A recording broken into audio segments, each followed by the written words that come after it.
She started to yell like a banshee, and she would throw her head up and yell at the ceiling. And I mean, like, I've never heard yells like this because it sounded like 3 or 4 voices, but they weren't female. They were all men's voices, and they were coming out of her body.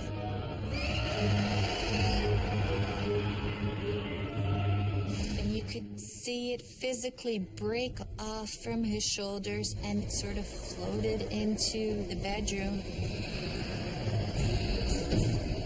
I remember putting my arm across my daughter and praying at that point that there's something so evil, so bad here.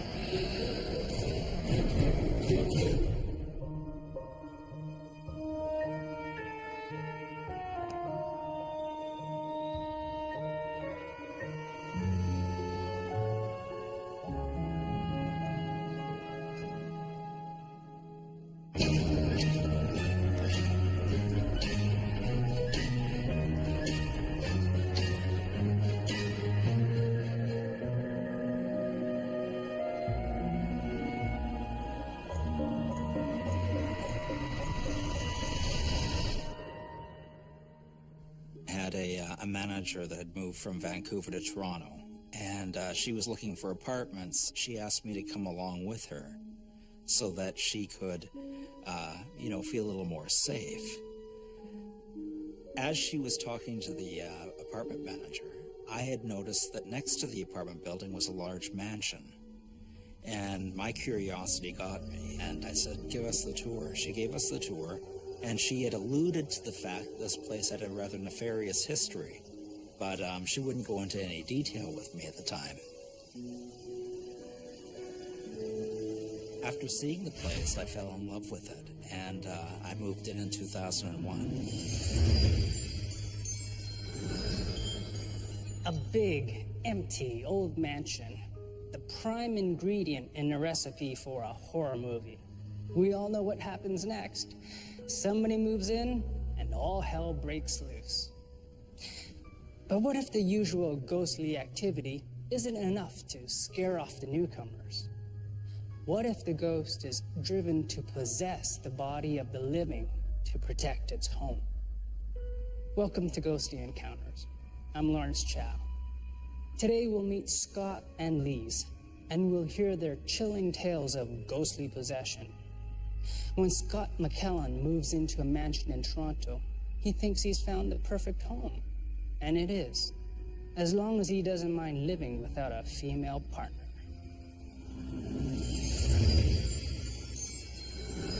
I've been told that there was not one person that could have a relationship that lasted in that mansion. You were doomed in a relationship if you were to move into that place.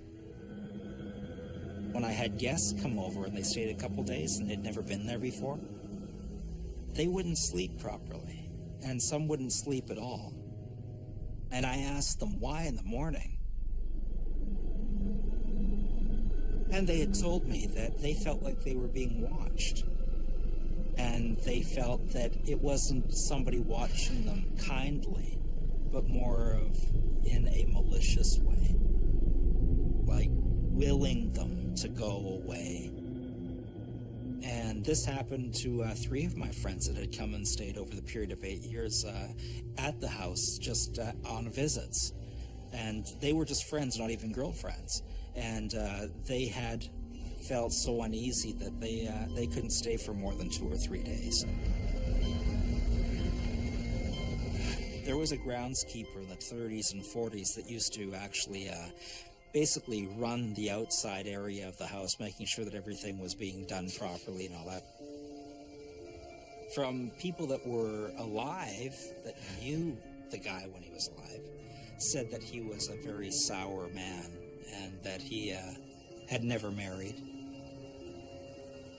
And he hated women. And he would provoke the women that came onto the lot that were maids. He would make their lives miserable.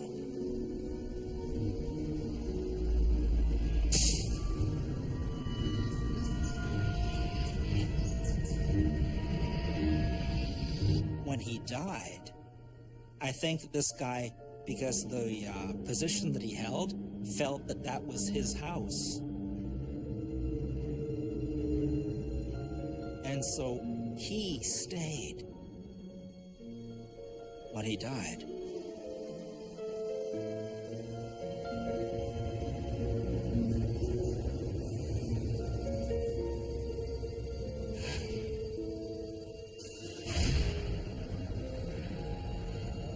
Every girl that I had gone out with when I was living in the house was terribly affected by the energy within the house.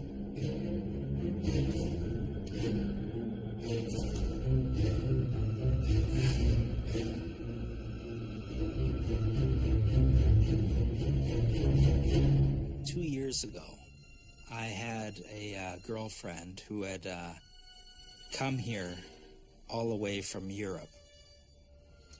One night, when we were going to sleep,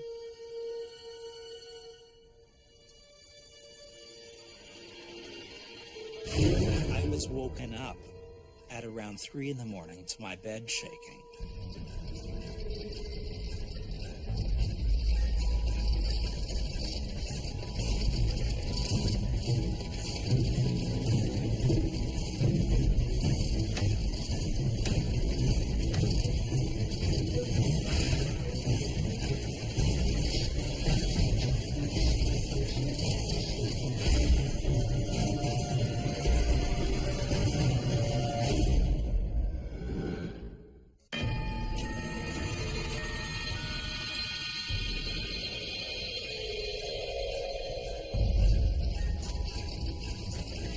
I was woken up at around 3 in the morning to my bed shaking.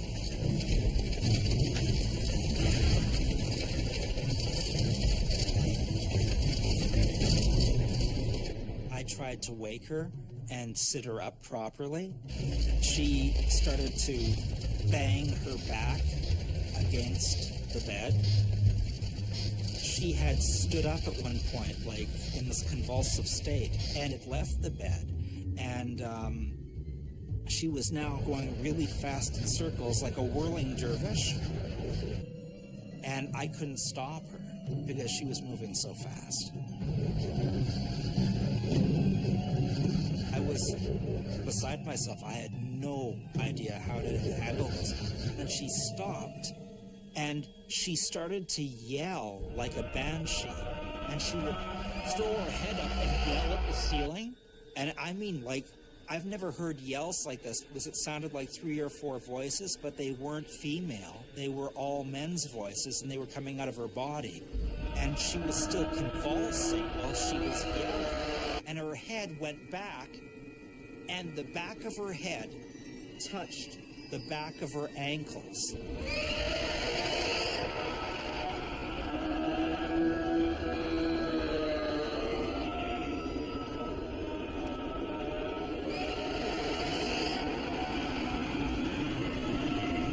It was the scariest thing I've ever experienced in my life. All I could do was watch in absolute fear for her. She went into the bathroom, was in there for about 5 minutes, and then I heard smashing in the bathroom. And I tried to open the door, but she had locked it from the inside. There was more screaming that was not very human.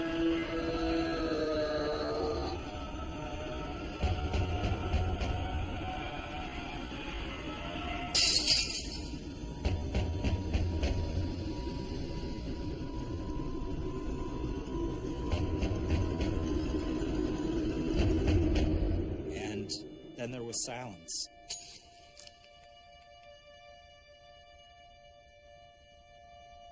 I broke down the door.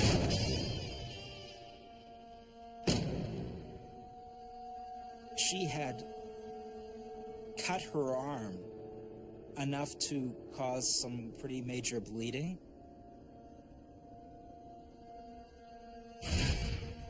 And she had started writing the word die in blood on the walls in the bathroom.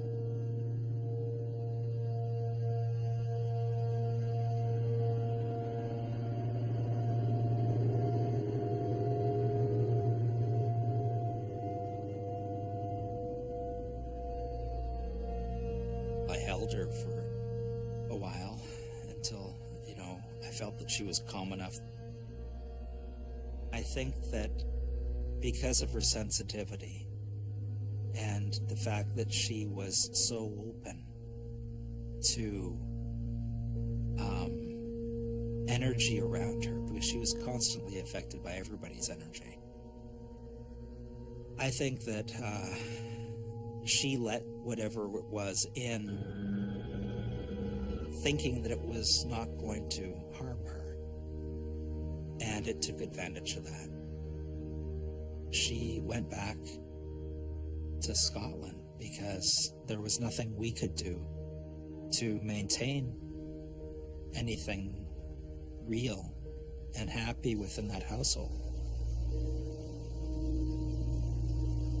I've been gone for a year. I moved out in April of last year.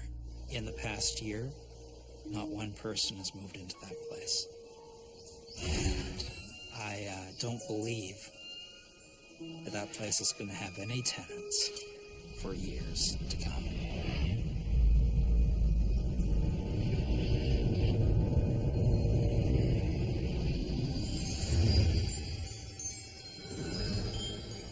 So, did the devil make her do it? Probably not. Most scholars of paranormal phenomena agree that a possessing spirit can't make someone do the things Scott's girlfriend did, unless the person is open to doing them anyway. That doesn't mean his girlfriend wanted to be possessed, but our theological expert, Dr. David Reed, says it does mean she was sensitive to spirits. Our experts tell us that extreme physical reactions are common in cultures where they're socially acceptable. Falling to the ground, even levitating. These could be normal reactions to a possession that isn't malevolent. But an evil spirit would try to inspire a different response, one that's more violent, more bloody. We've looked at the physical reactions to possession, but what about the mental? Now, Lise Sapras, a Canadian living in Hungary, is about to find out. We were looking for actually a rental property in the vicinity. We fell in love with the area. It's in the 2nd district of Budapest. We were just looking around in the street to see if there was anything there. And this lady happened to walk out, and we decided, well, we'd ask her if she was familiar with anything. She says, no, there's nothing to rent, but there is a place for sale. It may not be really nice, but it is for sale. And that's what started basically our interest in that area. And hence we ended up buying the house that everything happened in. There were certain things happening, very strange things. I would hear steps, you could hear the hardwood because it was the old hardwood floor. You could hear the steps walking across the hardwood floor.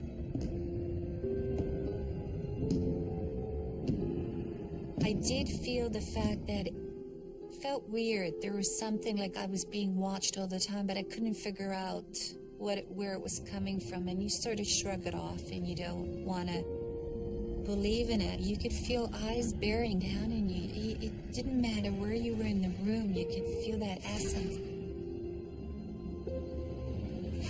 You know it's something's there, but you can't physically see it. And it's watching you. It was a creepy feeling. My daughter said that one day she thought it was her sister going into her sister's bedroom. She saw the figure, she saw the shadow. And when she went to look for her sister, she couldn't find her sister. She thought she was playing a trick. In reality, there was nothing there.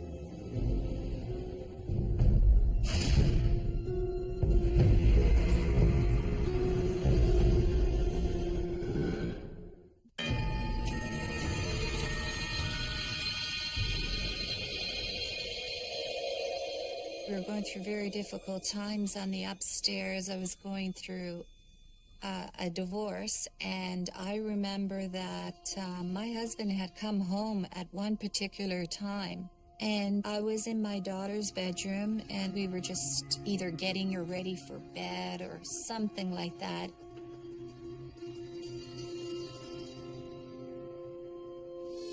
He went to the hallway where we had the closet. He was taking his coat off, and as I looked out, I could see, the lights were on.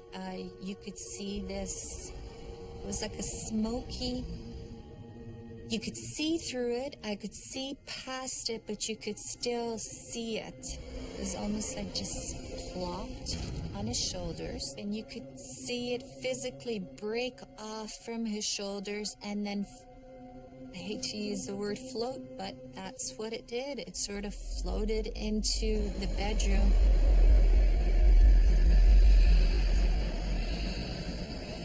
I remember putting my arm across my daughter and praying at that point that there's something so evil, so bad here. I was absolutely horrified that I had seen this. And even though that you couldn't see no eyes or anything, you could sense that it was just bearing into you. I don't know how much time passed by. I ended up falling asleep. And the next day, nothing. Nobody else experienced it except me. I don't know if the kids, they were too small at that point, but my husband didn't experience it. As a matter of fact, he thought that I was a little bit losing it, that I was just starting to experience all these weird things. His personality started changing, and I never thought of it until after that. When we were having the difficulties, there was a extreme personality change. And there were many times that we didn't talk to each other, or we didn't really communicate, except if it was because of the children. He was a very calm personality usually, but near about 1.5 years to 2 years, his personality became erratic and violent and very strange, and I had no idea what possessed it.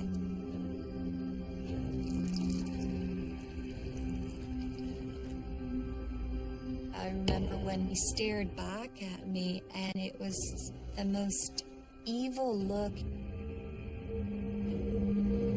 The word that comes to mind, as if you've been possessed and you've got something staring out at you, and it's so evil it penetrates and just goes through you. It was almost like something else was there. It wasn't like the person that you ended up, that you knew. Because like I said, he was a very kind individual and totally changed and totally affected him.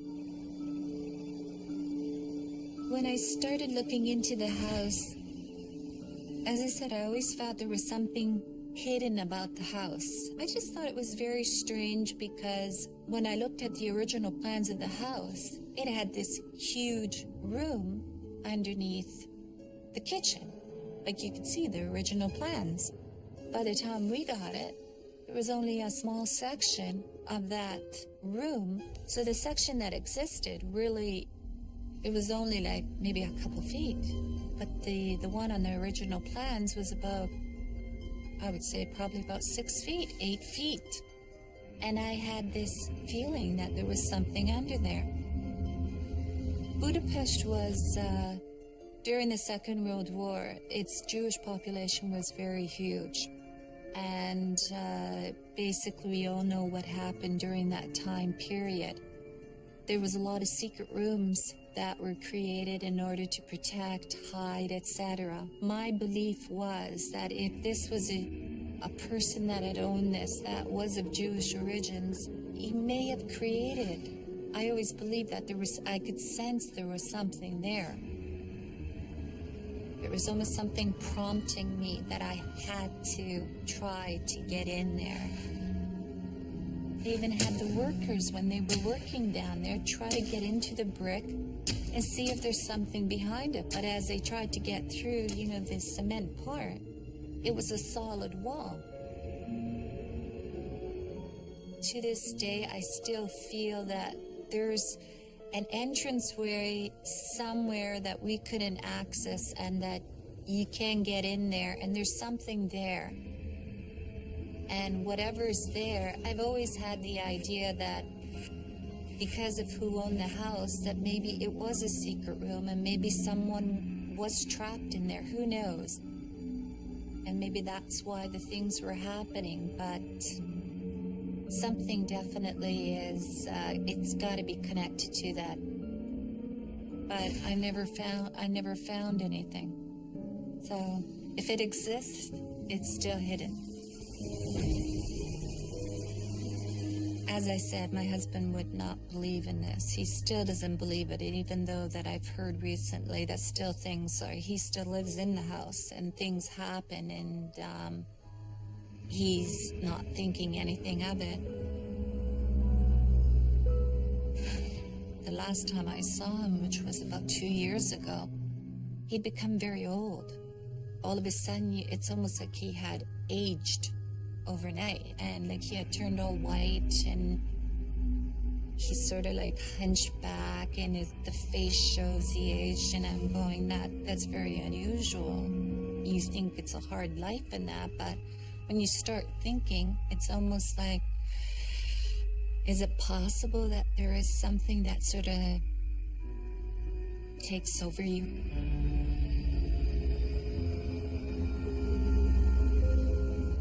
But he still is not believing that there is something there. But I'm feeling that whatever's in the house, it's becoming stronger and stronger and stronger.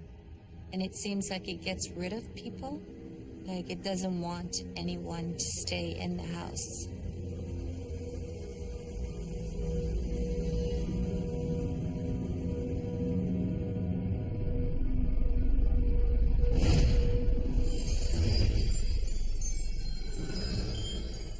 Lee says her husband had a bizarre personality change. Scott's girlfriend had a bizarre physical reaction. Both believe it was due to evil, ghostly possessions. Our experts agree it takes a compliant personality to react so strongly to the influence of evil spirits. Nonetheless, Dr. David Reed believes we can resist their influence. But like an addict, the person possessed needs the support and guidance of others to give him the strength to return to a normal existence. It's too late for Scott and Lise. Like the partners of alcoholics, they are both the collateral damage of a force that somehow got out of control. All they can do is move forward with their lives and away from the horrifying events that ended their relationships. Because I couldn't live my whole life alone because of the house. And although it was a beautiful mansion, that was not, that wasn't part of my story. I didn't want that to be something that I had to live with forever. I certainly wouldn't have wanted to die in the place. Even when I go back to Budapest or wherever I travel in the world, you can feel I'm much more susceptible to the things around me. I can feel things, and I know that it exists, or I can see things. So, did it happen from there? Possibly. I'm not sure. Maybe it's just a part of your life or a point in your life that you become more open to it.